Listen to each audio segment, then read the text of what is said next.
तीर्थंकर प्रभु आदिनाथ मुनिनाथ, आदि व्याधि अजमज मिटे, तुम पद में मम मात। चरण शरण है आपके, तारण तरण जियाज। भवदधि तट तट ले चलो, करुणा कर जिन राज। बोली मंडी बामर के बड़े बाबा आदिम तीर्थंकर आदिनाथ भगवान की। मून नाइट 8008 श्री चंदा प्रभु भगवान की। संत शिरोमणि आचार्य गुरुवर विद्यासागर जी महामुनि राज की। परम पूज्य मुनि श्री 108 दुर्लभ सागर जी महाराज की। पूज्य मुनि श्री 108 निरंजन सागर जी महाराज की। बोली परम पूज्य मुनि संदान सागर जी महाराज की जय। समस्त मुनि संघ की जय। बात भावनाओं की चल रही है। विगत कई दिनों से 12 भावनाओं का हम चिंतन किए और अभी भाद्रपद का महीना चल रहा है और ये महीना 16 कारण भावना के लिए प्रसिद्ध है। इस महीने में खूब त्यौहार आते हैं, जैनियों के भी और जैनेतरों को भी बहुत। अभी 16 कारण पर्व भी चल रहे हैं, फिर 10 लक्षण पर्व, रत्नत्रय पर्व, उसके अलावा भी लब्धि, अभी लब्धि विधान पहले ही गए, लब्धि व्रत। तो ये इसके अलावा अन्य अन्य बहुत सारे व्रत इस माह में रहते हैं। राजस्थान में तो एक कहावत चलती है कि 12 महीना की कमाई और सावन भादो खाई।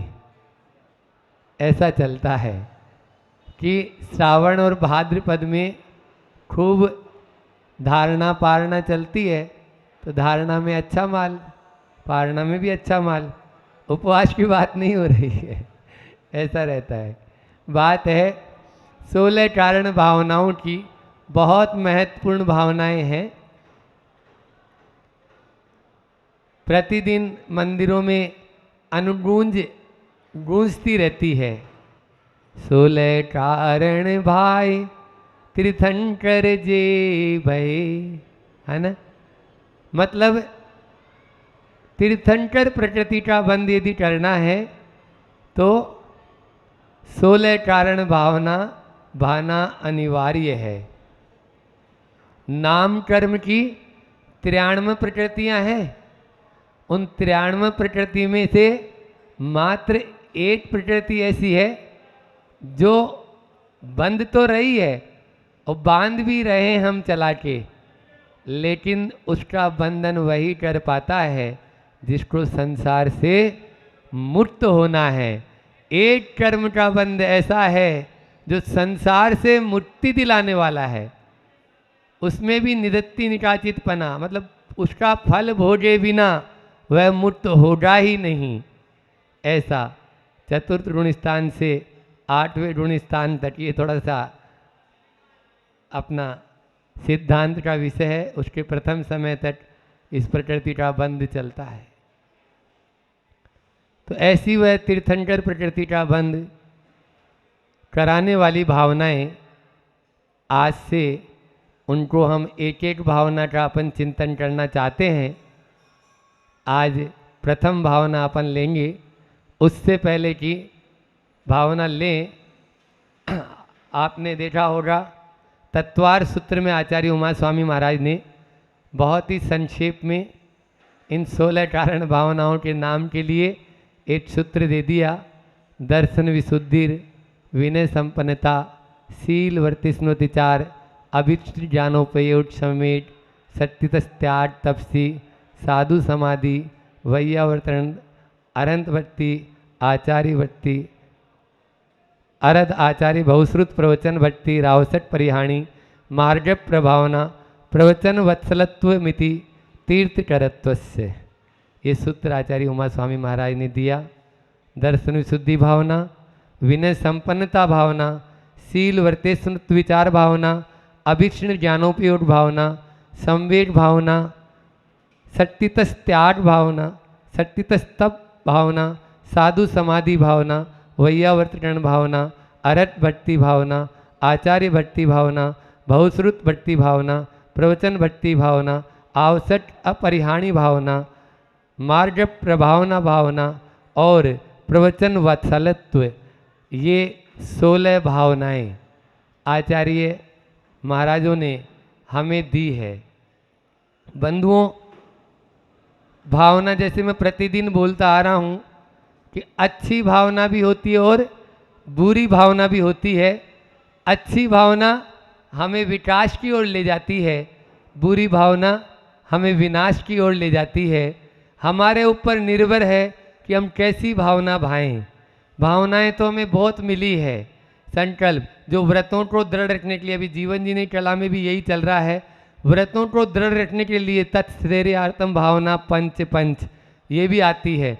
हर व्रत के लिए 5-5 भावनाएं उनकी स्थिरता के लिए दिए। जैसे किसान कोई बीज बोता है तो बीज का वपन जो करता है तो बीज बाद में उठता है, खरपतवार पहले उठ जाती है।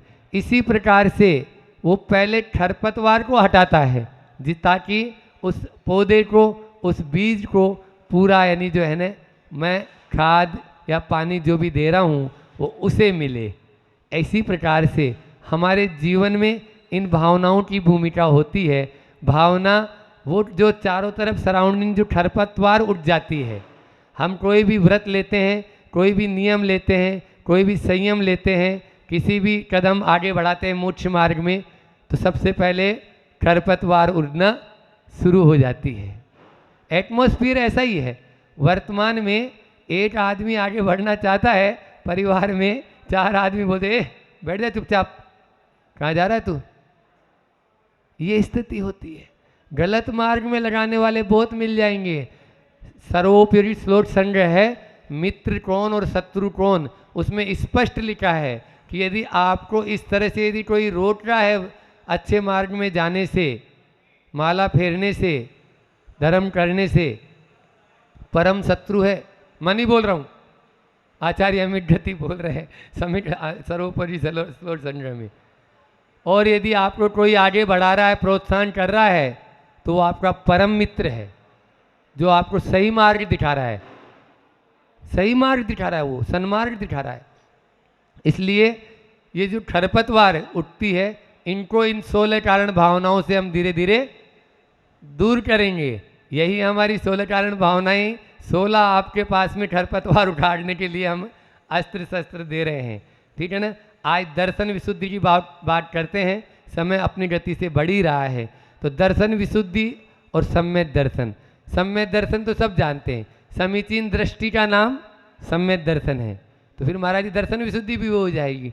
नहीं, दर्शन विशुद्धि जो भावना होगी वो मतलब यानी आपको शॉर्ट में बताएं कि दृष्टि में निर्मलता का नाम सम्यक दर्शन है और सम्यक दर्शन में निर्मलता का नाम दर्शन विशुद्धि है। दृष्टि में आपकी निर्मलता है, ये सम्यक दर्शन हो गया। इतने मात्र से तीर्थंकर प्रकृति का बंध नहीं होने वाला है। सम्यक दर्शन तो अनंत जीव है, असंख्यात जीव है, असंख्यात चल रहे हैं इसलिए। लेकिन तीर्थंकर प्रकृति का बिरले जीवों को तीर्थंकर प्रकृति का बंध होता है, हर किसी को नहीं। हर कोई आचार्य विद्यासागर जी नहीं है, आप देख रहे हैं ना। तो वो कब होता है? और आपको एक बात और बताएं विशेष कि ये 16 कारण जो भावनाएं हैं उनमें दर्शन विशुद्धि भावना वो अनिवार्य है। दर्शन विशुद्धि भावना अनिवार्य है। ये होगी तभी तीर्थंकर प्रकृति का बंध होगा। और ये आपके केवली या सुर केवली के पाद मूल में जब आपको भाने से ही तीर्थंकर प्रकृति का दर्शन विशुद्धि भावना होगी। इसलिए उन दोनों सुर केवली और केवली का पाद मूल भी केवली दुगंते आता है, उसमें तीर्थंकर प्रकृति का बंध तभी होता है। तो ये भावना, तो ये तीर्थ, बाकी 15 होए या नहीं होए, नहीं भी होगी तो भी तीर्थंकर प्रकृति का बंध हो जाएगा। बाकी 15 की अनिवार्यता नहीं बताई है। 15 में से 4 हो जाए, 15 में से 8 हो जाए कोई दिक्कत नहीं है। लेकिन जैसे होता है ना कि प्रथम प्रश्न अनिवार्य करना जरूरी होता है ना। तो अब आपके जो दूसरे जो जितने प्रश्न आप करोगे वो तब चेक करेगा वो एग्जामिनर, सुन रहे हो, तब चेक करेगा जब आपने पहला प्रश्न हल कर दिया होगा। सबसे पहले वो पहला ही ढूंढता है। जितनी बड़ी परीक्षाएं होती हैं उनमें 8 प्रश्न अनिवार्य होता है, और अनिवार्य प्रश्न के बिना ऐच्छिक प्रश्न का कोई महत्व नहीं है, क्योंकि आपने अनिवार्य को तो छोड़ दिया। आज संसार में यही हालत हो रही है हम सब की कि हम अनिवार्य प्रश्न उसको हल नहीं करते, जो ऐच्छिक प्रश्न है उसको हल करने में लग जाते हैं। तो अब वो नंबर थोड़ी मिलेंगे, जुड़ेंगे ही नहीं ना नंबर, क्योंकि आपने जिस प्रश्न के कारण आपके नंबर जुड़ने वाले हैं, इसलिए अनिवार्य, आचार्य श्री का एक हाइकू भी है, अनिवार्य प्रश्न अंक जो है वो दिलाता है और ऐच्छिक प्रश्न वो अंक बढ़ाते हैं। उसमें बढ़ा सकते हैं लेकिन दिलाने वाला कौन है? अनिवार्य प्रश्न है। अनिवार्य प्रश्न को मत भूलो, धर्म वही है जो अनिवार्य प्रश्न है, दर्शन विशुद्धि भावना वही है जो अनिवार्य प्रश्न है। अनिवार्य प्रश्न को हम नहीं भूल सकते। इसलिए दर्शन की विशुद्धि, दर्शन विशुद्धि भावना का भाने का हमारा उद्देश्य यही है कि हमारे मन में निर्मलता आए, हमारे वचनों में निर्मलता आए और हमारे काय में निर्मलता आए। दूसरी बात यह है कि सम्यक दर्शन के साथ में प्राणी मात्र के प्रति दया का भाव, करुणा का भाव जब होगा तब ही तीर्थंकर प्रकृति का बंध होगा। एक एक जीव मात्र के प्रति, एक होता है विषय, सम्यक दृष्टि को विषय चिंतन हो सकता है, तत्व चिंतन कब होगा? जब वो सामायिक में बैठेगा। लेकिन दर्शन विशुद्धि वाला है तो उसको विषय चिंतन का एक पल का यानी जो है ना विषय चिंतन में नहीं आएगा, वो हमेशा तत्व चिंतन में ही रहेगा, तत्व की ओर ही दृष्टि रहेगी। वो जैसा जीवत्व मेरे भीतर है वैसा जीवत्व सामने वाले के भीतर भी है। एक होता है द्रव्य दृष्टि, एक होती है तत्व दृष्टि। द्रव्य जो है जीव द्रव्य भी है और जीव तत्व भी है, समझ रहे हो? तो जीव द्रव्य ये बोलता है कि हम सब जीव द्रव्य हैं, आप भी जीव द्रव्य हैं, हम भी हैं, तो सब में जीव द्रव्य जुदा जुदा अपना अपना जीवात्मा है, ठीक है ना। एक द्रव्य दूसरे द्रव्य से कभी मिला हुआ नहीं रहता हुआ है, कभी नहीं मिलता है। लेकिन जीव तत्व, जीवत्व वो ये बोलता है जैसा जीवत्व मेरे में है वैसा जीवत्व आप में भी है। आपकी सत्ता को स्वीकार करना ही मेरी सत्ता है, अन्यथा कभी भी दर्शन की विशुद्धि हो ही नहीं सकती है। दर्शन की विशुद्धि तभी होगी कि जैसा दर्द मुझे होता है वैसा उसको भी होता है, जो वचन मुझे चुभते हैं ना वो उसको भी चुभते हैं। ये दर्शन विशुद्धि में आएगा। दर्शन विशुद्धि हमेशा उस जीवत्व की ओर ही अपनी बात रखेंगे। इसलिए आज दर्शन विशुद्धि की बात कर रहे हैं। आचार्य ये आप 16 कारण की जब पूजा करते हो लेकिन ये अर्घ नहीं चढ़ाते होंगे, तो ये वाला मैं पढ़ता हूँ, बहुत ही अच्छा सवैया है ये। दर्शन शुद्ध न होवत जो लग, तो लग जीव मिथ्याति कहावे। काल अनंत फिरो भव में, महादुख को कहूँ पार न पावे। दोष 25 रहित गुण अम्बुदी, सम्यक दर्शन शुद्ध ठहरावे।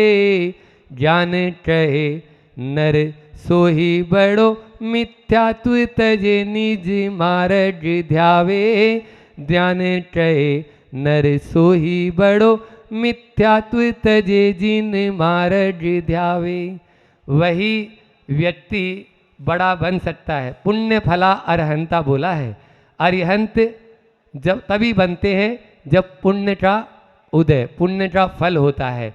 दो चीज़ है, शुद्ध भाव और अशुद्ध भाव। शुद्ध भाव को ग्रहण करने के लिए बोला और अशुद्ध भाव को छोड़ने के लिए बोला। लेकिन एक भाव और है बीच में, क्यों? शुभ भाव। तीर्थंकर प्रकृति का बंध करना है तो आपको शुभानुराग रखना पड़ेगा। जब तक आपके भीतर में शुभ भाव नहीं आएंगे हर प्राणी मात्र के प्रति, तब तक तीर्थंकर प्रकृति का बंध नहीं होगा। इसलिए शुभ भावों को हमेशा संजोएं। हम शुद्ध तो कब बन पाएंगे या शुद्ध भाव कब हो पाएंगे, वो बात की बात है। शुभ भाव तो पहले बना लें। शुभ भाव कारण है, शुद्ध भाव कार्य है। शुभ भाव पुष्प है, फूल है, और शुद्ध भाव फल है। इसलिए फल तो खाना सब चाहते हैं, लेकिन फूल को तोड़ना चाहते हो।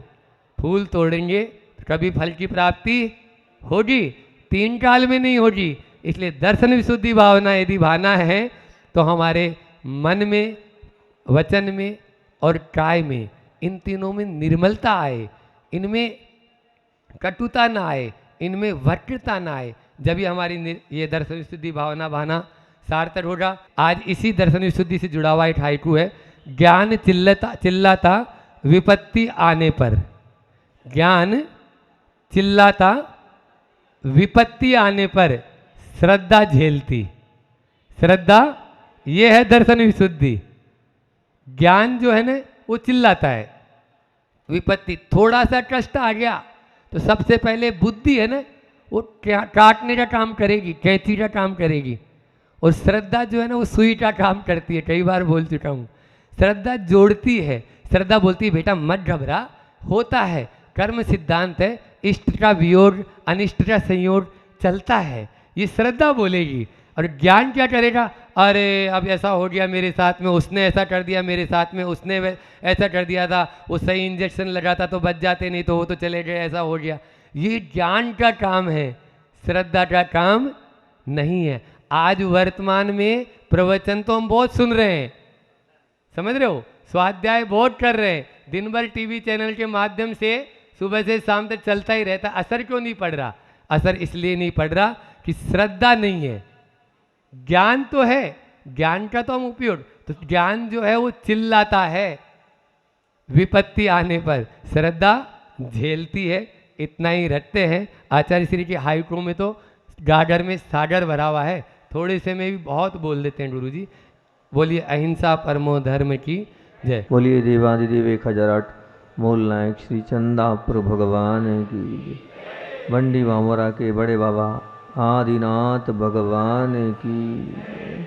परम पूज्य आचार्य भगवंत विद्यासागर जी महामुनि राज की, पूज्य संधान सागर जी निरंजन सागर जी महाराज की, परम पूज्य मुनि श्री 108 दुर्लभ सागर जी महाराज की।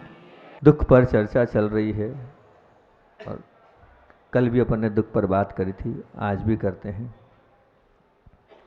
आज का दुख सहन कर लेना एक बार आसान है।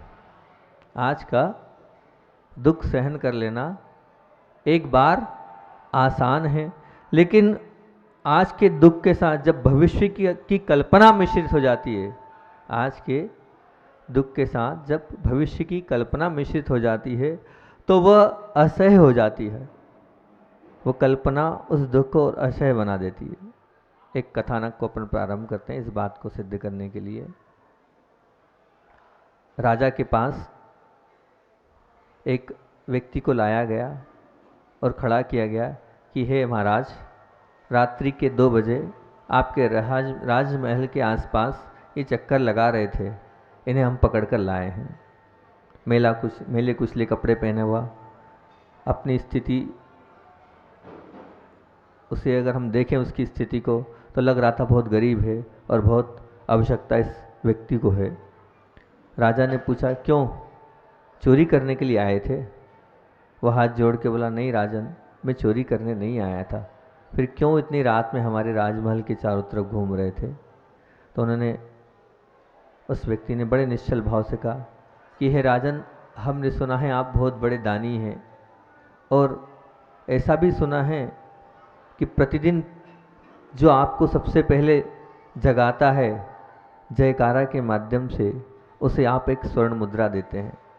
तो मैं बहुत दिन से भूखा भी हूँ, परिवार के लोग भी परेशान हैं, तो मैंने सोचा कि उस मुद्रा को मैं ग्रहण करूँगा, मुझसे पहले कोई आ ना जाए, इसलिए मैं रात्रि में ही आ गया था। इस भाव को लेके आया था। मैंने बहुत बोला सैनिकों से कि मैं चोर नहीं हूँ, मैं इसलिए आया हूँ, पर कोई मेरी बात मानने को तैयार नहीं है। राजा ने कहा बहुत अच्छा। मन ही मन विचार किया, ये व्यक्ति सत्य बोल रहा है, ये चोर नहीं है। राजा प्रसन्न हुए और प्रसन्न होकर राजा ने कहा, बोलो, एक को छोड़ो, आप तो जो मांगोगे आपको वो मिलेगा। अब वो जो गरीब व्यक्ति था वो विचार करने लगा, एक से राजन आगे बढ़ गए, 5 मांग लेता हूँ। नहीं नहीं, 5 से क्या होगा, 50 मांग लेता हूँ। 50 से भी कुछ नहीं होगा, ये तो बहुत बड़ा जीवन है। 500 से भी इतनी आवश्यकताएं पूर्ति नहीं होगी। 5000। अब वो ये उसका चिंतन चल रहा, 5, 50, 500, 5000, अभी चलते ही जा रहा। उतने में राजा ने टोका, क्यों? उसके चिंतन में क्या हुआ, कुछ मांगना है ना? हाँ हाँ मांगना तो है। तो उन्होंने कहा, महाराज जिस रास्ते से मैं आया हूँ उस रास्ते से आप निकल जाइए। ये बात उसने मांग ली, बहुत बढ़िया। उसी वक्त वो अपने सिंहासन से नीचे उतरा और ऊपर प्रभु को नमस्कार कर रहा। प्रभु, में बहुत दिनों से एक भावना बहा रहा था, कोई मुझसे मेरा राज्य मांग ले, कोई मुझसे मेरा राज्य मांग ले। आपने मेरी सुनी, मैं तो बहुत प्रसन्न हूँ। धन्य है, धन्य है, आज का दिन इतिहास में लिखने योग्य है और मेरे जीवन का सबसे अच्छा दिन आज का दिन है। अब इतनी बात सुन के वो बेचारा गरीब घबरा गया। वो सोचने लगा, कोई ना कोई लफड़ा है इसमें, जरूर दुख और कष्ट का ये ताज है, तभी तो राजा छोड़ रहा है। कोई सुख छोड़ता है क्या?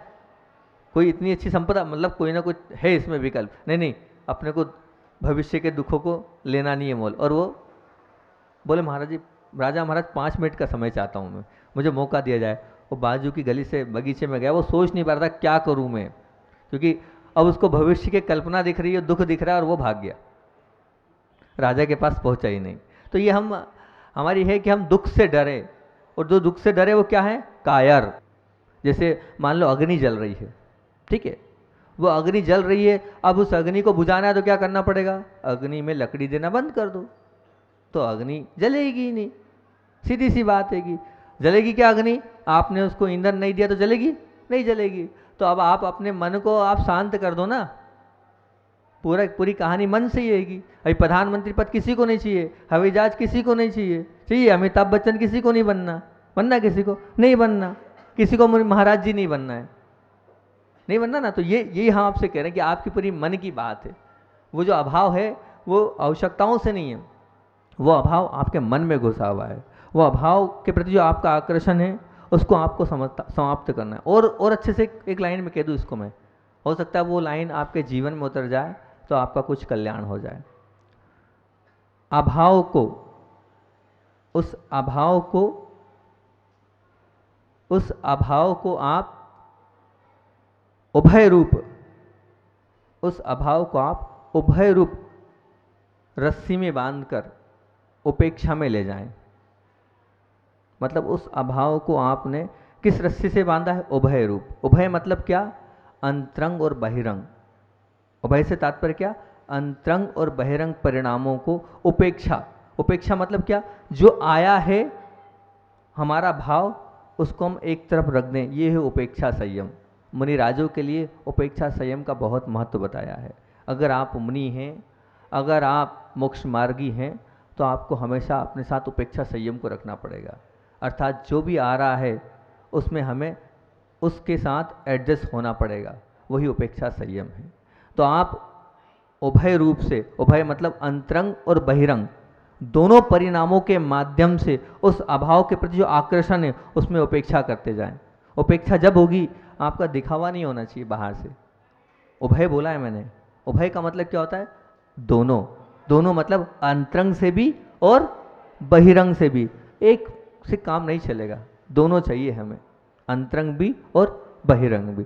जब हम अंतरंग और बहिरंग दोनों से साथ शामिल हो जाएंगे तो ध्यान रखना, अपने आप निश्चित तौर से हम उस उपेक्षा को पालन कर पाएंगे। नहीं तो बाहरी रूप से हम उपेक्षा करते जाएं और अंतरंग में हमारी भावना नहीं हमें नहीं चाहिए, हमें नहीं चाहिए, हमें नहीं चाहिए, अंतरंग में भाव है तो कहाँ से निर्जरा होगी, नहीं होगी। इसलिए उभय होना जरूरी है। अर्थात अंतरंग और बहिरंग से अगर हमने उस अभाव के आकर्षण पर उपेक्षा का एक मार्क लगा दिया तो हम निश्चित तौर से आगे बढ़ सकते हैं। तो ये थी पहली बात हमारी अभाव की। और कौन सा दुख है, पहला दुख अभाव। अब अगला दुख कौन सा है, मतलब या सुन तो रहे हो आप, सो नहीं रहे हो, ये तो अच्छी बात है, आप सुन रहे हो। दूसरा दुख है वियोग का दुख। प्रत्येक संयोग वियोग लेके आता है। मतलब वियोग क्या है? वियोग का हम अगर शाब्दिक अर्थ देखें कि कोई चीज़ थी, अपनी चीज़ थी, अपने साथ जुड़ी हुई चीज़ थी, जो अपने लिए बहुत आवश्यक भी थी, लेकिन किसी समय आने पर उसका वियोग हो गया, वो हमारे जीवन से बाहर हो गई, तो वो क्या कहलाता है? वियोग। उसको कहते हैं वियोग। वो वियोग का दुख भी प्रायः सभी को अपने जीवन में झेलना पड़ता है। अनेक अलग अलग तरीके से वो वियोग का दुख आप लोग अनुभव करते हैं। परंतु ये जो वियोग का दुख है, ये वियोग के दुख में भी मैं आपसे ये कहना चाहता हूँ कि प्रत्येक वियोग दुखदायी नहीं होता है। फिर से सुनना मेरी बात को, प्रत्येक वियोग हमारे लिए दुखदायी नहीं होता है। प्रत्येक संयोग के लिए हमारे पास क्यों नहीं दुखदायी होता है? उसका कारण क्या है? तो जो वियोग हुआ है, जो संयोग हुआ है, उस संयोग के प्रति हमारी आसक्ति का भाव ही हमें दुखी करता है। काय का भाव? आसक्ति का भाव। प्रत्येक संयोग से होने वाला वियोग हमारे लिए दुखदायी नहीं है। दुखदायी क्या है? संयोग के बाद वियोग तो हुआ है, पर मन में उसके प्रति आसक्ति थी, उस आसक्ति के कारण आपको विकल्प हो रहा है। तो जैसे उदाहरण लें, मान लीजिए आप बाजार में गए, मार्केट में खरीदी करने गए। अब गए और आपने एक बहुत सुंदर गुलदस्ता देखा, आपकी इच्छा हो गई इस गुलदस्ते को खरीद लें हम। आपने अच्छी कीमत दी, कितने का है? तो उन्होंने कहा 100 रुपये का है, एग्जाम्पल 100 रुपये का है। वहाँ भाव ताव नहीं कर रहे हैं, सीधे 100 का नोट निकाला और 100 रुपये आपने दे दिए और वो गुलदस्ता ले आए आप। सुंदर सा फूलों का वो गुलदस्ता था, ले आए। इधर आगे बढ़े आप, मटकी वाले के यहाँ पहुँचे, कुम्हार के यहाँ। आपने उससे मटकी ली, गर्मी का समय है, ठंडा पानी पीने के भाव हैं, पूरी 2-3 महीने गर्मी में उससे आप पानी पिएंगे ठंडा। आपने उस मटकी वाले से भाव तोल किया, उसने कहा 50, आपने कहा 40, 35, आपस में नोक झोंक चलता रहा, 25 में तोड़ हो गया और आपने 25 रुपये में, एक उदाहरण दे रहे हैं हम, 25 रुपये में मटका लिया। बड़ी खुशी खुशी आप घर आए। घर आने के बाद आपने वो गुलदस्ता भी रखा, वो मटकी भी रखी।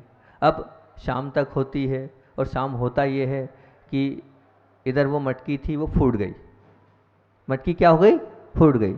और जो आप गुलदस्ता लाए थे ना, वो भी शाम तक क्या हो गया? मुरझा गया, वो भी मुरझा गया। अभी उस 100 रुपये की चीज़ पर आपको वो जो मुरझाई है उस पर कोई विकल्प नहीं है आपको, लेकिन जो मटकी फूट गई ना, उस पर बहुत विकल्प है। बहुत अंदर मन कुछ ऐठ रहा है, क्या हुआ ये, नहीं कि नहीं मटकी लाए थे वो ख़राब हो गई, 25 रुपये बर्बाद हुए। 100 रुपये का गुलदस्ता लाए थे, वो भी तो शाम तक मुरझा गया, उसमें क्यों नहीं विकल्प हो रहा है? क्यों? वहाँ आसक्ति थी 3 महीने की। क्या थी वहाँ पर? वहाँ आसक्ति थी 3 महीने की, इसलिए वो 3 महीने तक हमें पानी पीना है गर्मियों में, वो भावना थी। यहाँ आसक्ति थी ही नहीं, हमने मान लिया था कि शाम तक तो उसको मुरझाना ही है, एक दिन के लिए लाए हैं। तो वो वहाँ पर हम जो वियोग में हम स्वीकार करने की चीज़ यहाँ तक चलेगी तो अपने आप सब कुछ हो जाएगा। तो उसके लिए 2 सूत्र दे रहा हूँ। अगर वो 2 सूत्र आपने अपने जीवन में उतार लिए तो हो सकता है आपको वियोग कभी भी अखरेगा नहीं, वो वियोग आपको कोई परेशान नहीं करेगा, वो वियोग आपको कभी कष्ट में नहीं डालेगा। उस वियोग को आप खा जाएंगे, पचा जाएंगे और सब कुछ सहन कर लेंगे। पहली चीज़ ध्यान से सुनना, जो मैं बोलता हूँ ध्यान से सुनो, उसको ध्यान से सुना करो आप। बहुत मुश्किल से हम वाक्य बनाते हैं, बहुत मेहनत लगती है, 2 घंटे बैठते हैं तब जाके एक वाक्य बनता है कि इसको कहाँ क्या जोड़ें। मन से कुछ नहीं बोलते हैं, मेहनत की चीज़ है ये, आप उसको कम से कम सुनो और अपने जीवन में उतारो। तो वो लाइन आपके सामने रखता हूँ। संयोग के भाल पर वियोग का तिलक होता है।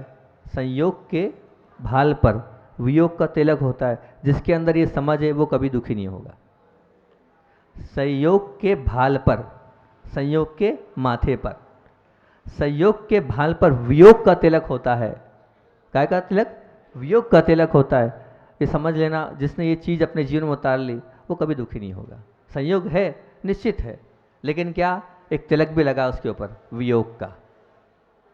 अगर आपके अंदर ये धारणा बनी रही कि हाँ जो भी सहयोग है मेरा, परिवार के साथ सहयोग है, धन के साथ सहयोग है, गाड़ी के साथ सहयोग है, और भी अनेक चीज़ जो जो आपके जीवन में बहुत ज़रूरी चीज़ें सहयोग है, तो उस पर एक तिलक लगा के रखना, वियोग का। एक्सेप्ट बुद्धि के साथ स्वीकार कर लेना कि वियोग का दुख भी है, कभी भी जा सकती है, अभी जा सकती है, कोई भरोसा नहीं कब चले जाए ये चीज़। तो संयोग के माथे पर हमने वियोग का तिलक लगा लिया तो ये मान के चलना कि हम जी गए। पहली बात याद रहेगी, ये संयोग के भाले पर वियोग का तिलक हमें लगा के रखना है। जिसने ये समझ अपने अंदर पैदा कर ली वो अपने जीवन को जी लेगा और खुशी खुशी जी लेगा। दूसरी बात और एक और, संयोग की उपस्थिति में, संयोग की उपस्थिति में उसका उपयोग कर लेने की इच्छा तो हो और होगी। अगर हमारे पास गाड़ी है, मकान है, धन है, जो भी चीज़ें हैं उसमें उपयोग सामने है तो उपयोग की तो इच्छा तो होगी, पर आसक्ति हरगिज ना हो, पर आसक्ति हरगिज ना हो। मतलब हम जिसको उपयोग कर रहे हैं, जो भी संयोग हमें मिल रहे हैं, जिन्हें हम उपयोग कर रहे हैं, उन उपयोग में हमारे अंदर से आसक्ति ना हो। आज है तो ठीक, कल नहीं रहेगी तो कोई विकल्प नहीं, कोई बाधा नहीं, मैं एक्सेप्ट कर लूँगा, मैं स्वीकार कर लूँगा, मुझे कोई दिक्कत नहीं है। जब तक आपके मन में ये वाली चीज़ और डल गई कि हाँ मैं जो उपयोग कर रहा हूँ वो नहीं रहा तो भी मैं जी सकता हूँ उसके बिना, मेरे लिए कोई ज़रूरी नहीं कि मैं उसी से जीऊँ और उसी के साथ मेरा अपने जीवन का यापन करूँ। फिर से बताऊँ आपको मैंने क्या बोला, दूसरी बात क्या बोली है मैंने, संयोग की उपस्थिति, उसका उपयोग कर लेने की इच्छा तो हो, कोई बाधा नहीं, और इच्छा कर लेना चाहिए, है तो करते ही हम, परंतु आसक्ति नहीं। क्या नहीं? आसक्ति नहीं। पहला बताया था कि संयोग के भाल पर वियोग का तिलक जिसने लगा के रखा है वो विकल्प नहीं करेगा, और दूसरा संयोग की उपस्थिति में इच्छा तो हो लेकिन आसक्ति ना हो। एक उदाहरण देता हूँ यही वाली आसक्ति की बात का। एक आश्रम है, उस आश्रम में हिंदू आश्रम हैगा, संतों का आश्रम है, और वहाँ पर बहुत सारे शिष्य हैं और अंदर गुरु बैठे हैं। तो एक शिष्य दौड़ते दौड़ते आया कि गुरुजी आज तो बहुत खुशी की बात है। हाँ क्या हुआ? बोले एक यजमान था, उसने आश्रम के लिए गाय भेंट कर दी, बहुत अच्छा रहा, सब लोग गाय का दूध पिएंगे, कोई बाधा नहीं है, सब लोग प्रसन्न, बहुत अच्छी बात है कि गाय का दूध मिलेगा। और गुरुदेव ने भी उनको आशीर्वाद दिया और वो शिष्य चले गए। फिर एक दिन बाद शिष्य दौड़ते दौड़ते आता है, गुरुदेव क्या हुआ? वो गाय तो कोई उठा ले गया, बहुत अच्छा रहा, गोबर उठाने की मगजमारी खत्म, घास डालने की मगजमारी खत्म। क्या हुआ? मतलब है तो खुश, नहीं है तो खुश। हाँ अरे है तो खुश, अभाव हो भी गया तो भी खुश हम, कोई दिक्कत नहीं है, वियोग हो भी गया तो भी खुश हम, उसमें हमें कोई किसी प्रकार की कोई विकल्प संकल्प की कोई बात ही नहीं हैगी, किसी प्रकार कोई अंतरंग परिणामों में कलुषता ही नहीं आ रही हैगी। ऐसे भाव हम कर सकते हैं क्या? चीज़ आ जाइए और कल चली गई और कहते नहीं कोई दिक्कत नहीं। हम तो उसमें देखें मतलब वो कितनी अच्छी चीज़ देख रहे हैं, अच्छा है, ना घास डालनी पड़ेगी, ना पानी पिलाना पड़ेगा, ना गोबर साफ करना पड़ेगा, अच्छा रहा, चली गई तो चली गई। उसके पहले आई थी तो खुश थे, चलो अच्छा दूध मिलेगा गाय का। हाँ ये उन्होंने उस जो वियोग को किस प्रकार से लिया उसको हमें सोचना है। मतलब और एक और बात आपसे बोलूं कि जो अनुकूलता है, उस अनुकूलता के संयोग में सुख प्रसन्नता लाने के पहले आप अगर उस प्रसन्नता लाने में सावधान रहेंगे, क्या रहेंगे? सावधान। जैसे वो सावधान थे, प्रसन्नता आई तो थी लेकिन उस प्रसन्नता को सावधानी से स्वीकार किया उनने सपने नहीं देखे, अच्छा रहा, गाय आई, अब मावा बनेगा, अब तो घी बनेगा, अब तो बहुत अच्छा रहेगा सब कुछ। अब वो सावधान थे, सावधान ये थे कि ठीक है जो है। तो ये सावधानी अगर आपने रखी तो निश्चित तौर से मान के रखना कि आपकी प्रसन्नता कायम ही रहेगी, उसको आपको कोई भी नहीं बचा सकता। अभी तो और इसका विषय हमने तैयार किया है, अब इसको अपन कल देख लेंगे क्योंकि समय आपका हो गया है। हमें मालूम नहीं था कितनी बजे माइक छूटता है, हो गया वैसे समय है ना, हो गया ना, हो गया। अंतिम पूज्य गुरुदेव की बात को रखकर अपन बात को अंत करेंगे। इसका जो बचा हुआ हिस्सा है कल देख लेंगे, थोड़ा सा ये है और आगे के तीन अभाव है उनको कल देख लेंगे। तो पूज्य आचार्य भगवान की बात को आपको सुनना है ना? हाँ ठीक, बहुत अच्छी बात है। आचार्य श्री हमेशा ही बोलते हैं कि असन और आसन जिसने सिद्ध कर लिया वो सच्चा मोक्ष मार्गी है, वो सच्चा मोक्ष मार्गी। असन से तात्पर्य क्या? मतलब भोजन अगर आपका नियमित, संयमित और जो होना चाहिए जिससे स्वस्थ अनुकूल रहे, तो वो सच्चा मोक्ष मार्ग ही। और आसन, आसन से तात्पर्य रहेगा कि हम बैठ गए हैं 1 घंटे के लिए कम से कम, आसन हिले नहीं, आसन ढूले नहीं, बिल्कुल स्थिरचित्त होकर बैठ गए, तो ये मान के चलना कि आप मोक्ष मार्ग में। पूज्य गुरुदेव जब ठंड का समय होता है, क्योंकि आचार्य एक बार उठते हैं तो सीधे सुबह उनका आसन टूटता है, तो 1:30 बजे, 2 बजे, 1 बजे, 12 से 2 के बीच में कभी भी उठ जाते हैं गुरुदेव, 1:45 बजे, 1:30 बजे, लगभग 1:30 से 2 में उठ ही जाते हैं और सीधे ध्यान करने बैठते हैं। और ठंडों के समय तो 7:30 बजे बाहर आते हैं सीधे, वो 7 से 7:30 के बीच में आते हैं। तो अब लगा लो 1:30 से 7:30 तक लें, 2:30, 3:30, 4:30, 5:30, 6:30, 7:30, 6 घंटे का एक साथ उनका आसन लग जाता है, इतना उनका आसन पक्का है। दोपहर में भी वो 3-3, 2.5 घंटे, क्यों? क्योंकि तीनों टाइम स्वयंभू पढ़ते हैं, तो उनका आसन बहुत मजबूत है। हमेशा वो आसन की सिद्धि के लिए अपने सभी शिष्यों को उद्बोधन देते हैं कि जीवन में आसन और आसन का महत्व है, आप आसन को भी सिद्ध करें और आसन को भी सिद्ध करें। तो एक बार की बात है कि पुरानी बात है, राजस्थान में एक स्थान था, वहाँ पर पूज्य गुरुदेव बैठे थे, वहाँ बैठे थे और सामायिक में लीन थे, और सामायिक में लीन थे। ऊपर से जहाँ बैठे होंगे वो स्थान कुछ ऐसा होगा कि पानी आने लगा, और पानी इतनी तेज़ी से आने लगा कि वो पानी जो था वो सीधे उनके पैरों पर गिरने लगा, और बहुत तेज़ पैर पे वो पानी गिर रहा था। लेकिन आचार्य मात्र कहते नहीं हैं, वो करते भी हैं। मात्र उनके उद्बोधन में ही सब कुछ नहीं होता है, वो पहले करके बताते हैं, फिर उद्बोधन देते हैं। तो उस दिन आचार्य भगवान पर पानी तो पूरा गिर रहा था, पैरों पे गिर रहा था, और ठंड का समय था, और ठंड अलग थी, लेकिन पूज्य गुरुदेव गीले होते रहे, लेकिन उन्होंने अपने आसन नहीं तोड़ा।